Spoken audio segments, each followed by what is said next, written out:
अस्सलाम वालेकुम रहमतुल्लाहि व बरकातुहू। हाँ जी डियर स्टूडेंट, क्या हाल चाल है? उम्मीद करता हूँ कि आप अल्लाह पाक के फजल और करम से सब ठीक होंगे। और क्या हो रहा है? सब ठीक है।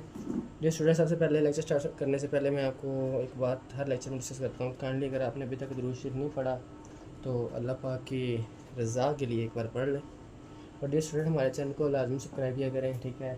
हम आपके लिए इतनी मेहनत करते हैं, हम आपके लिए ही ये सब कुछ करते हैं, ठीक है। काइंडली हमारे चैनल को वॉच किया करें, कंप्लीट वीडियो चैनल को सब्सक्राइब किया करें।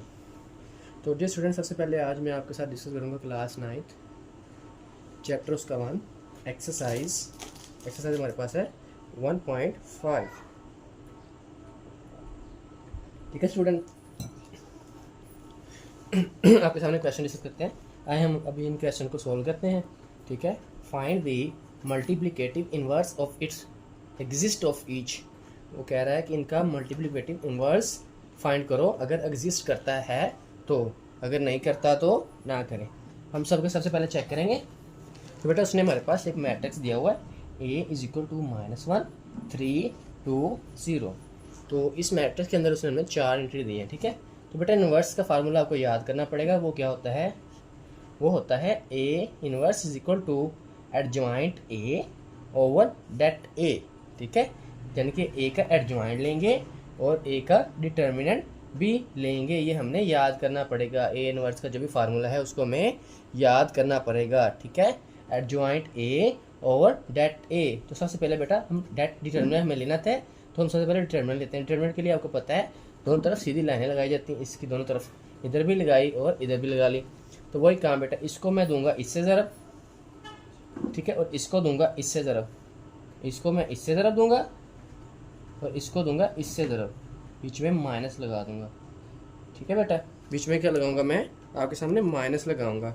इसको मैं उससे ज़रब दे दूंगा, उसको इससे मल्टीप्लाई करके आपस में, तो मैं इसको मल्टीप्लाई करके आपस में सॉल्व करूंगा, ठीक है। इसको बेटा -1 को मैंने 0 से मल्टीप्लाई कर दिया, ठीक है, और 2 को मैंने 3 से किया, कर दिया। और बीच में क्या था बेटा? मैंने बोला माइनस, तो मैंने माइनस लगा दी, ठीक है। आई समझ यहाँ तक? तो आगे बेटा जब -1 को 0 से मल्टीप्लाई करें तो बेटा क्या आता है हमारे पास? 0 ही आता है, ठीक है। और 2 को 3 से मल्टीप्लाई करें बेटा तो हमारे पास 6 आता है, ठीक है। यहाँ तक आई समझ? अब 0 - 6 करें बेटा तो वो क्या आता है हमारे पास? -6। जब भी 0 में से कोई नंबर माइनस करे तो वो नंबर वैसे ही उसी सिंबल के साथ नीचे आ जाता है, ठीक है। अगर प्लस करें तो भी पॉजिटिव होकर वो नीचे आ जाता है। अब बेटा एडजॉइंट लेते हैं। एडजॉइंट कैसे लेते हैं? एडजॉइंट बेटा इन दोनों की जगह चेंज कर देते हैं, जगह इनको आपस में रिप्लेस कर देते हैं।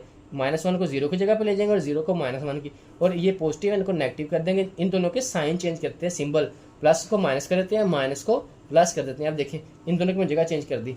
0 की जगह -1 की जगह मैंने क्या किया? 0 लगा दिया, और 0 की जगह क्या किया मैंने? -1 लगा दिया। और -2 ये पॉजिटिव 2 था, पॉजिटिव 3 था, इनका जमा का 2 जमा का 3 था, इनको मैंने माइनस कर दिया। उम्मीद करता हूँ यहाँ तक आपको समझ आ गई होगी अच्छे से, ठीक है। आगे मैं नेक्स्ट डिस्कस करता हूँ आपके साथ।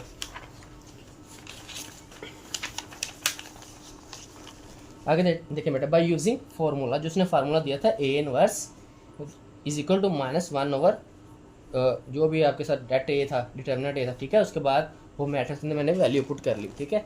तो इसकी जगह मैंने डेट A की जगह मेरे पास आया था डिटर्मिनेंट मैंने जो लिया था तो -6 आया था, तो उसको मैंने बट्टे में लिख लिया 1/6, क्योंकि उसको हम साइड पे हटा के भी लिख सकते हैं, आपको पता है, ठीक है। यानी कि ये था मेरे पास उसका फार्मूला, ये देखिए आप। तो ऐसे था मेरे पास, इनवर्स मैंने लिया तो एडजॉइंट था मेरे पास, और इसको मैं ऐसे भी लिख सकता हूँ 1 ओवर डेट A, ठीक है। और साथ में एडजॉइंट भी मैं लिख सकता हूँ, ठीक है। इसमें कोई मसले वाली बात नहीं है, ठीक है बेटा।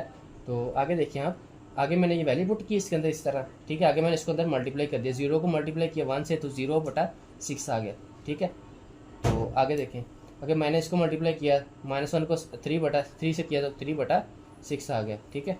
और आगे देखें, अब मैंने इसको किया 2 से, -1 को 1 को मैंने 2 से मल्टीप्लाई किया तो -2/6 हो गया, और 1 को इसको मैंने इससे मल्टीप्लाई किया तो -1 ओवर -6 हो गया, ठीक है बेटा। यहाँ तक समझ आएगी। अब 0 को जब 6 पर डिवाइड करेंगे 0 आ जाएगा।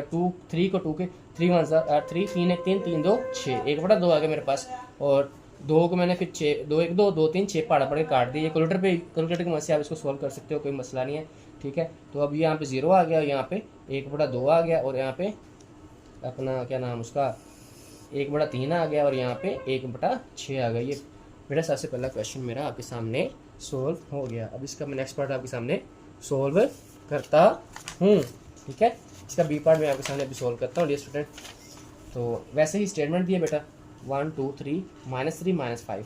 तो बी का इन्वर्स आपको पता है, फार्मूला याद करना पड़ेगा, जो भी सी हो सी का, डी हो डी, एफ जो भी हो, तो उसका एडजॉइंट ओवर बी जो भी नंबर होगा ओवर डेट बी, यानी डिटर्मिनेंट बी का लेंगे। सबसे पहले बेटा हम डिटर्मिनेंट लेते हैं, तो इसको सीधी लाइन में सबसे पहले मैं लिख लूँगा, इधर भी 2 लाइनें सीधी लगा दूंगा और इधर भी 2 लाइनें सीधी लगा दूंगा। ठीक है, यहाँ तक आई समझ। फिर इसको मैं इससे ज़रब दे दूंगा, 1 को -5 से मैंने मल्टीप्लाई कर दिया और -3 को 2 से मल्टीप्लाई कर दिया, और बीच में आपको पता है फार्मूले के अंदर क्या आता है, माइनस लगाते थे, तो वो माइनस लगा दी मैंने।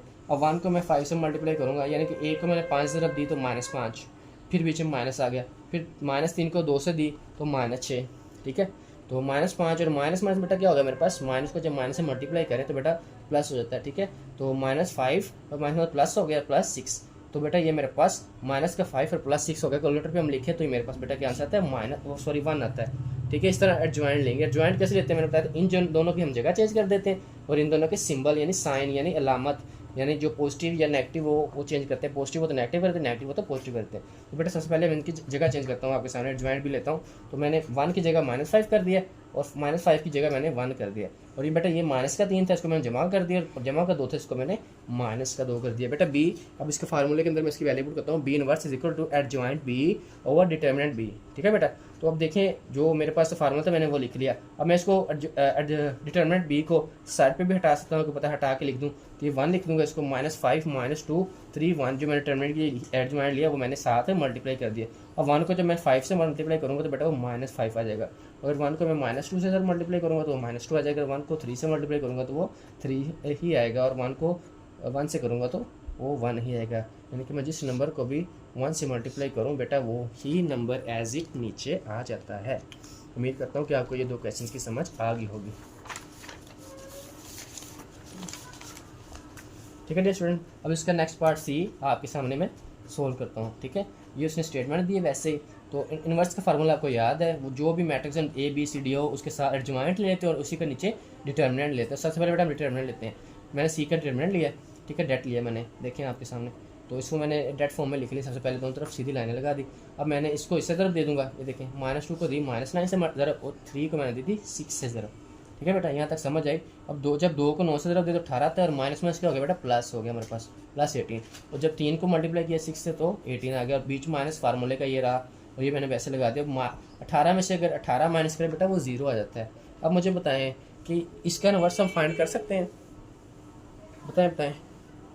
नहीं कर सकते, क्यों? क्योंकि इसका आंसर 0 आ गया। अब इसका आंसर 0 आया है, अगर हम इसका आगे एडजॉइंट लें तो 0 से मल्टीप्लाई करें तो सारा कुछ तो 0 हो जाएगा, तो इसका तो इन्वर्स हम नहीं फाइंड कर सकते, हर चीज़ 0 हो जाएगी। So C inverse does not exist, ये एग्जिस्ट नहीं करता बेटा, ये नहीं करता एग्जिस्ट। ठीक है, आपने याद रखना है, जब भी किसी मैट्रिक्स का डिटर्मिनेंट 0 आ जाए तो उसका इन्वर्स एग्जिस्ट नहीं करता। क्या नहीं करता? इन्वर्स एग्जिस्ट नहीं करता। ठीक है, ये याद रखना है आपने। इसका नेक्स्ट पार्ट बेटा आपके सामने सोल्व करते हैं। तो ये पेपर के पॉइंट ऑफ व्यू से बहुत इंपॉर्टेंट सवाल है। ठीक है, बच्चों को कंफ्यूज करने के लिए अक्सर ये दे देते हैं वो। तो इसका क्वेश्चन नंबर 4 अब आपके सामने सोल्व करते हैं। सो डी इज इक्वल टू 1/2 3 यानी 1/2 3/4 1 2। अब डी इनवर्स का मैंने फार्मूला आपको बताया, जो भी मैट्रिक्स उसका एडजॉइंट और नीचे उसका डिटर्मिनेंट। तो सबसे पहले इसका मैं डिटर्मिनेंट लेता हूँ आपके सामने। 1/2 3/4 1 2। तो बेटा 1/2 को इसको मैं इससे तरफ दे रहा हूँ, देखें वही, इसको इससे मल्टीप्लाई करूँगा, इसको इससे करूँगा और बीच में माइनस लगा दूंगा। इसको मैं करूँगा इससे, इसको मैं करूँगा इससे, बीच में क्या लूँगा बेटा, माइनस लगा दूंगा। तो अब मैंने इसको मल्टीप्लाई इससे 1 को 3/4 से कर दिया बेटा। तो जब मैंने 2 को 1/2 से मल्टीप्लाई किया, आप कैलकुलेटर पे भी कर सकते हैं, आप खुद भी कर सकते हैं, बेटर है कि आप कैलकुलेटर पे कर लें। जब 2 को मैंने 1/2 से ज़रब दी तो 2/2 हो गया। ठीक है, और जब मैंने 1 को 3/4 से ज़रब दी तो बेटा वो 3/4 ही आ गया। तो ये इसके साथ कैंसिल हो गया, कट गया, तो इसका 1 आ गया, -3/4 है बेटा। तो इसका एलसीएम लिया, आप कैलकुलेटर पे लिखो 1 - 3/4, तो आपको डायरेक्ट ही आंसर दे देगा बेटा। तो अब देखें, तो मैंने इसको ना एलसीएम लिया, 4 नीचे लिख लिया और मैंने इसको इसके साथ मल्टीप्लाई किया, 4 1 4 और माइनस बीच वो आ गया, और 3 का जो था ना मेरे पास 3, तो ये 4 से कैंसिल हो गया, तो ऊपर 3 बच गया। जब मैंने इसको माइनस किया तो मेरे पास 1/4 बच गया। तो इसका बेटा मैं एडजॉइंट अब लेता हूँ डी का। तो इन दोनों के आपको पता जगह चेंज कर देंगे, इन दोनों के सिंबल चेंज कर देते हैं। ठीक है, तो ये देखिए मेरे पास क्या था, 1/2 और 2, इसको मैं चेंज कर दे 1 और 2 की जगह पे मैं 2 ले जाऊँगा और 1 और 2 की जगह पे ले आऊँगा। देखें मैंने प्लेस किया, इसको मैं इसकी जगह थी इधर ले आया, इसको मैं उधर ले गया, ठीक है। अब इन तो ये जमा का दोनों थी, इसको मैं साथ दोनों के साथ माइनस लगा दें, -1 -3/4, ठीक है बेटा, यहाँ तक समझ आई। एडजॉइंट भी मैंने ले लिया। मैं तो कहता हूँ कि आपको इतनी समझ आ गई होगी, ठीक है। और ये पेपर और पॉइंट ऑफ व्यू से ये क्वेश्चन बहुत ज़्यादा इंपॉर्टेंट है, ठीक है। D inverse is equal to adjoint D और डेट डी फार्मूला लिखा मैंने।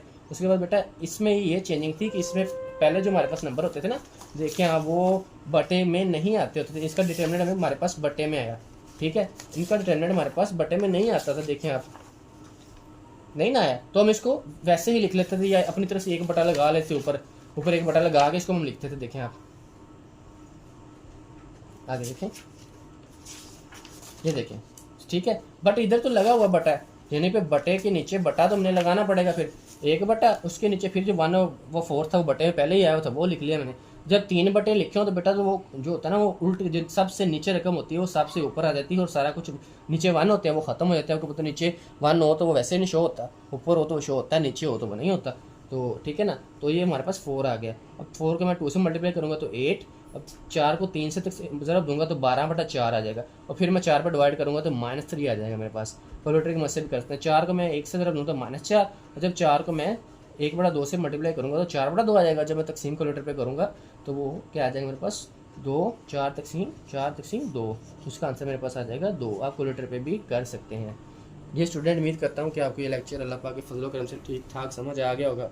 मैंने पूरी कोशिश की है कि आपके तमाम कंसेप्ट को क्लियर किया जाए, ठीक है ना। तो अल्लाह पाक आपको हमेशा खुश रखे, अल्लाह पाक आपको आपकी तमाम नई ख्वाहिशात को पूरा करे, अल्लाह पाक आपको जज़ाए खैर दे। काइंडली हमारा चैनल को सब्सक्राइब किया करें, ठीक है, लाइक भी करें, कमेंट भी करें, और जो भी क्वेश्चन हो कमेंट में हमसे पूछ सकते हैं। अल्लाह पाक आपको जज़ाए खैर दे। जज़ाकल्लाहु खैरा। अल्लाह हाफ़िज़।